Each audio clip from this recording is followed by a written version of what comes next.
بلغ العلا بکمالہ کشف الدجا بجمالہ حسنت جمیع خصالہ صلو علیہ وآلہ۔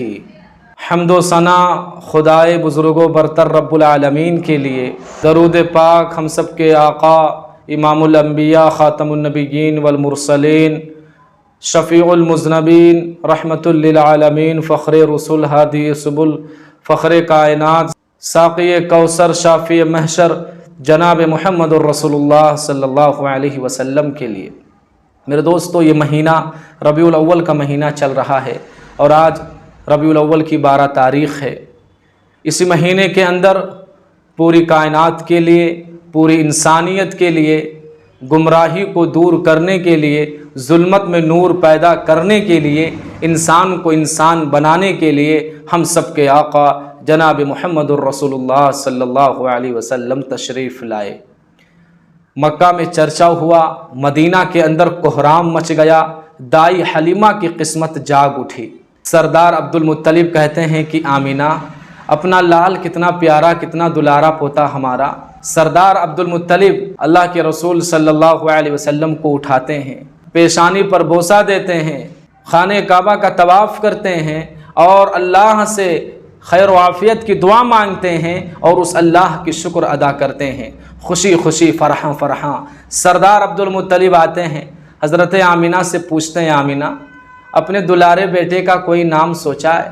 آمینہ کہتی ہیں کہ ذہن میں کئی نام آئے، دل میں بھی آئے، کئی نام آئے، لیکن احمد پسند آیا۔ نام کا انتخاب ایسا کہ اس نام کا بچہ پوری دنیا کے اندر موجود نہیں تھا۔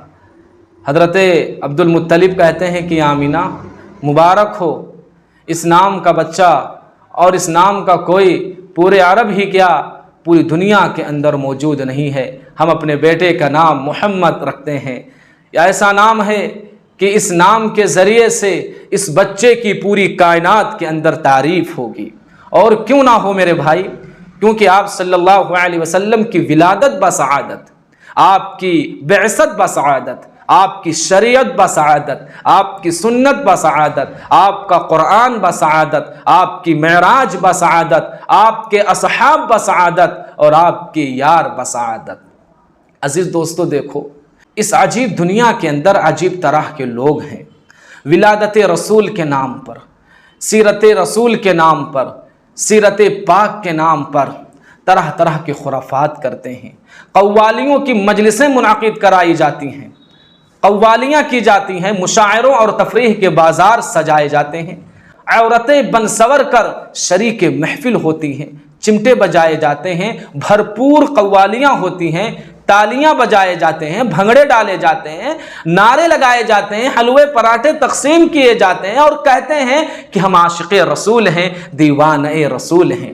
ذرا سوچو تو صحیح کہ اس رنگ اور ڈھنگ اور اس طرز و انداز میں کسی نے عید میلاد النبی اس طرح کی منائی ہے؟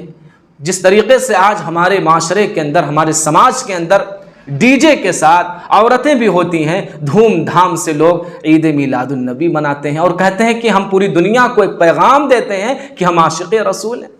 ذرا سوچو تو صحیح، کیا اللہ کے رسول صلی اللہ علیہ وسلم نے اس طرح سے عید میلاد النبی منائی ہے؟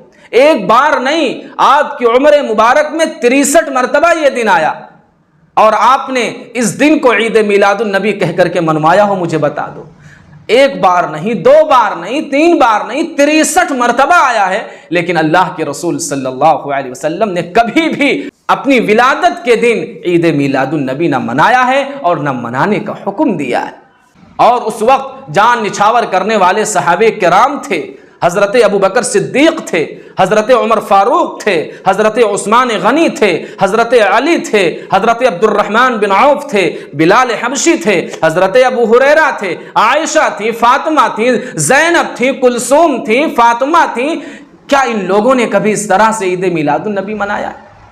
کوئی مورخ، کوئی سیرت نگار ثبوت میں کوئی واقعہ پیش نہیں کر سکتا، کوئی نہیں پیش کر سکتا، کیونکہ کسی نے منایا ہی نہیں ہے۔ نہ اللہ کے رسول صلی اللہ علیہ وسلم نے یہ جو مروجہ عید میلاد النبی ہے، نہ اس طریقے سے اللہ کے رسول نے منایا، نہ آپ کے صحابہ نے منایا، اور صحابہ کے بعد تابعین، تبع تابعین، جو سلسلہ وار ایک کڑی ہے، ان لوگوں نے کبھی بھی عید میلاد النبی نہیں منائی۔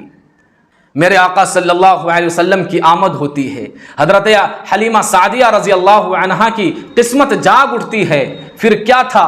رحمتوں کا دروازہ کھلتا ہے، سعادتوں کا دروازہ کھلتا ہے، برکتوں کا دروازہ کھلتا ہے۔ حضرت حلیمہ سعدیہ بنت زویب جو قبیلہ سعد بن ابی بکر کی خاتون تھی، مکہ میں پہنچتی ہیں اور آپ سے پہلے بہت ساری عورتیں مکہ میں پہنچ جاتی ہیں اور سب بچے لے کر واپس روانہ ہو رہی ہیں۔ حضرت حلیمہ سعدیہ سب سے آخر میں مکہ پہنچتی ہیں۔ سواری کمزور ہے، ارادہ مضبوط ہے، قدرت کا فیصلہ ہے، حلیمہ کی تقدیر اور قسمت جاگ اٹھتی ہے۔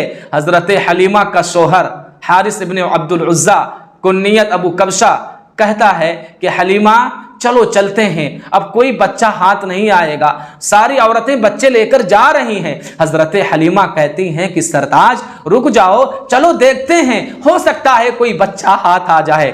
حضرت حلیمہ سعدیہ رضی اللہ تعالی عنہا میرے آقا صلی اللہ علیہ وسلم کے در پر دستک دیتی ہیں اور حضرت آمینہ دیکھتی ہیں تو حضرت آمینہ کا دل دھڑک اٹھتا ہے کہ کہیں میرے در یتیم کو دیکھ کر دائی چھوڑ نہ دے۔ حضرت حلیمہ سعدیہ رضی اللہ عنہا میرے آقا صلی اللہ علیہ وسلم کو گود میں اٹھاتی ہیں۔ پھر کیا تھا؟ برکتوں کا، رحمتوں کا، سعادتوں کا باب اور دروازہ کھلتا ہے۔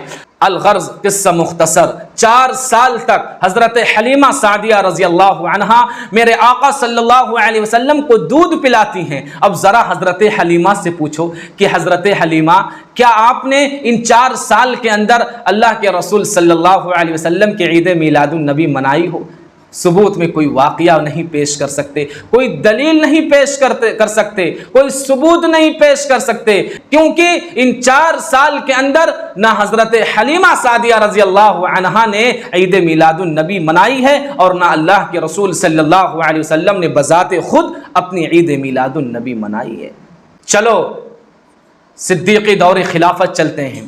حضرت سیدنا ابو بکر صدیق رضی اللہ تعالی عنہ آپ صلی اللہ علیہ وسلم کے رفیق سفر، رفیق حضر، رفیق قبر، رفیق جنت، 18 سال کی عمر میں میرے آقا صلی اللہ علیہ وسلم کی صحبت میں آتے ہیں اور 45 سال تک میرے آقا صلی اللہ علیہ وسلم کی خدمت میں رہتے ہیں۔ حضرت ابو بکر صدیق رضی اللہ تعالی عنہ میرے نبی کے ایسے عاشق، ایسے دیوانے، ایسے مستانے کہ ہجرت مدینہ کے وقت آقا صلی اللہ علیہ وسلم کو یہ کہہ کر اپنے کندھوں پر اٹھا لیا کہ میرے محبوب اس پتھریلی زمین پر چلنے سے آپ کے پاؤں مبارک زخمی ہو جائیں گے اور آپ کے قدموں کے نشان دیکھ کر دشمن ہم تک پہنچ جائیں گے۔ یہ کہہ کر میرے آقا صلی اللہ علیہ وسلم کو اپنے کندھوں پر اٹھا لیا۔ قربان جائیے حضرت ابوبکر صدیق رضی اللہ تعالی عنہ کے ادا پر کہ سوار بھی اعلیٰ ہے، مسافر بھی اعلیٰ ہے، ارادہ بھی مضبوط ہے۔ تو میں آپ سے کہہ رہا تھا کہ حضرت ابوبکر صدیق رضی اللہ تعالی عنہ 45 سال میرے نبی کی صحبت و محبت میں رہتے ہیں، لیکن کبھی بھی حضرت ابوبکر صدیق رضی اللہ تعالی عنہ نے اس طرح سے عید میلاد النبی نہیں منائی۔ آپ کی دور خلافت میں اسلام 11 لاکھ مربع میل پر محیط تھا۔ اتنی وسیع حکومت میں نہ حضرت ابوبکر نے خود عید میلاد النبی منایا، نہ اپنی رعایا کو منانے کا حکم دیا۔ تو کیا حضرت ابوبکر صدیق رضی اللہ تعالی عنہ کو حضور پاک صلی اللہ علیہ وسلم کی ولادت پر خوشی نہیں تھی؟ آپ سے محبت نہیں تھا؟ آپ سے عشق نہیں تھا؟ آپ سے پیار نہیں تھا؟ آپ کی سنتوں کی چاہت نہیں تھی؟ آپ کی شریعت کی چاہت نہیں تھی؟ یقیناً تھی، لیکن جب اللہ کے رسول صلی اللہ علیہ وسلم نے یہ جو مروجہ عید میلاد النبی لوگ منا رہے ہیں، نہ اللہ کے رسول نے منایا اور نہ منانے کا حکم دیا، تو نہ حضرت ابوبکر صدیق رضی اللہ تعالی عنہ نے منایا، نہ کسی اور نے منایا۔ اسی طریقے سے حضرت عمر فاروق رضی اللہ تعالی عنہ کی دور خلافت آپ دیکھ لیجئے، حضرت عثمان غنی رضی اللہ تعالی عنہ کی دور خلافت دیکھ لیجئے، حضرت علی رضی اللہ تعالی عنہ کی دور خلافت دیکھ لیجئے۔ یہ جو خلفائے راشدین ہیں، کبھی بھی انہوں نے اپنی زندگی کے اندر حضور پاک صلی اللہ علیہ وسلم کی ولادت بسعادت والے دن عید میلاد النبی نہیں منائی۔ کیوں؟ کیونکہ جب نہ اللہ کے رسول نے منائی، نہ قرآن سے ثابت، نہ حدیث سے ثابت، تو نہ حضرت ابوبکر نے منائی، نہ حضرت عمر نے منائی، نہ حضرت عثمان نے منائی اور نہ حضرت علی نے منائی۔